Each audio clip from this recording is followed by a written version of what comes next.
رسول اللہ صلی اللہ علیہ وسلم یقول العبد مالی مالی وإن مالہ من مالہ ثلاث۔ رسول اللہ صلی اللہ علیہ وسلم نے فرمایا کہ بندہ کہتا ہے یہ میرا مال ہے، یہ میرا مال ہے، یہ میرا مال ہے،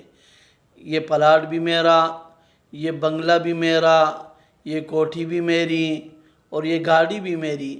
حالانکہ وَإِنَّ مَالَهُ مِن مَالِهِ ثَلَاث،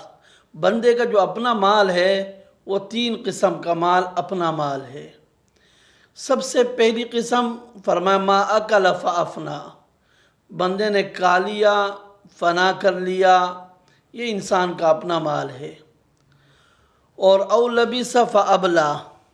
پہن لیا اور بوسیدہ کر دیا، نئے کپڑے پہن لیے اور وہ بوسیدہ ہو گئے، یہ بھی انسان کا اپنا مال ہے۔ اور او اعطا فاقتنا، اللہ کے نام پر دے دیا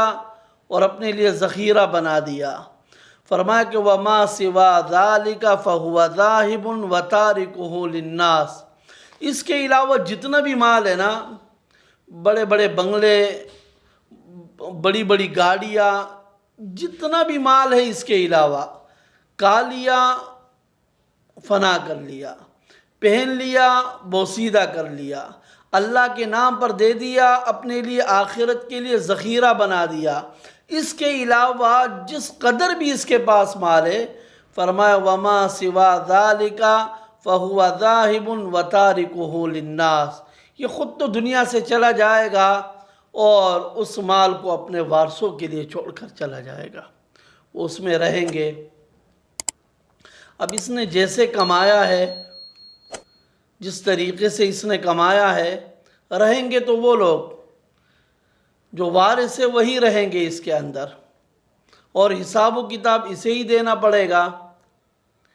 اس لیے ہر مسلمان کو اس بات کی ضرور کوشش کر دینی چاہیے،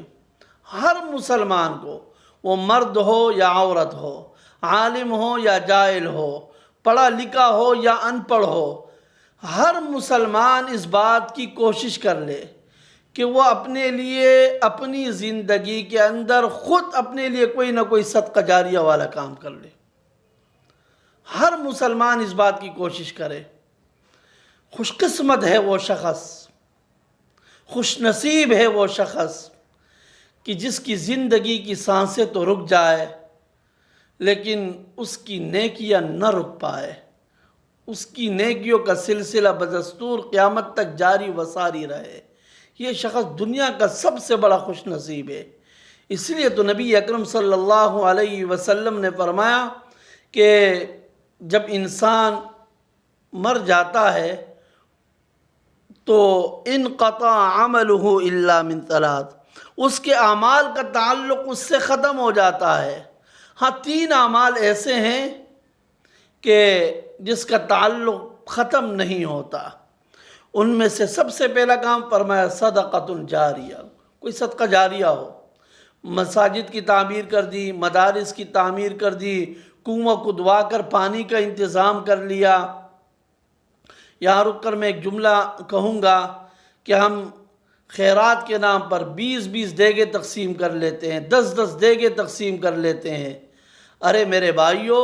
کبھی جائیے دیہاتوں کے اندر کہ جہاں پر عورتیں سر پر پانی کا برتن رکھ کر دور دراز سے گھر پانی لے کر آ رہی ہوتی ہے۔ اگر ہم ایک کنواں کھدوا لے، پانی کا انتظام کر لے، بورنگ کر لے، ان کے گھروں کے سامنے کر لے، ان کے محلے کے اندر کر لے، اور لوگ اس میں سے وضو کریں گے، پانی پئیں گے، غسل کریں گے، یہ ایسا کام ہے کہ جو صدقہ جاریہ ہے۔ اور دوسرے نمبر پر نبی پاک صلی اللہ علیہ وسلم نے فرمایا کہ ایسا علم کہ جس سے لوگ فائدہ اٹھائے، کتاب لکھ لی، شاگرد بنا لیے، اور تیسرا کام فرمایا اس کے نیک اولاد ہو جو اس کے لیے مغفرت کی دعا مانگے۔ تو لہذا ہر مسلمان اس بات کی کوشش کرے کہ وہ ایسے اعمال کرے کہ اس کی زندگی کی سانسیں اگرچہ ختم ہو جائے لیکن اس کی نیکیاں نہ رک پائے، قیامت تلک اس کے نام اعمال میں نیکیاں لکھی جاتی رہے۔